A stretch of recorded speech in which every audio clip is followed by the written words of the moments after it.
You're the only ones who can do anything. Okay, first off, how can you do it? It's not your job. Who's going to let you?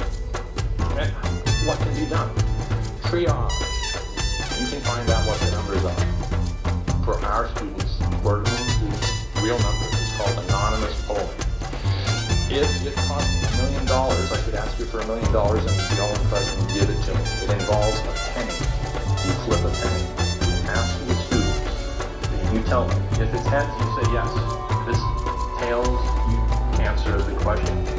I had planned on giving you each penny and inquiring as to whether your favorite pie was apple or pumpkin.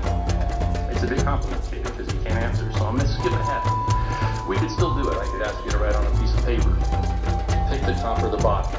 I could ask you to do it now if I can't ask you for your permission. But let's say you were to write on a piece of paper. I'd say, okay, pick the top or the bottom. I'd say, pick all the top, heads, bottoms, tails.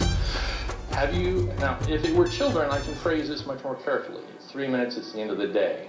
It could be phrased as, and you will spend hours deliberating this. Believe me, the question can be phrased. Has anything happened that you were uncomfortable, that you felt trapped and you couldn't share with an adult? It could be that simple, and you can have an answer that will not upset parents. It won't upset the kids.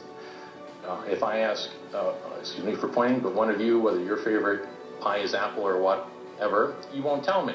But I can ask all of you.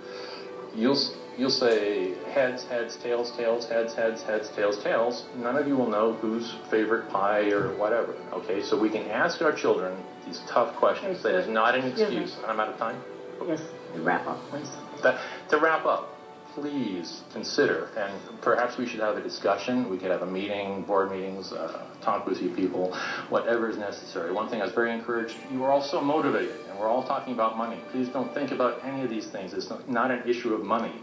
It is an issue of acknowledging that there's a problem and then worrying about it. If a child is on fire, and that's what we're talking about, this is literal abuse, and they're on fire now, not next month, not last month, it's not someone else's kids. As we're speaking, out of our 250,000 kids, students, 50 are newly being abused as we're speaking, and they're on fire in pain now, this second. So it is not a matter of who's had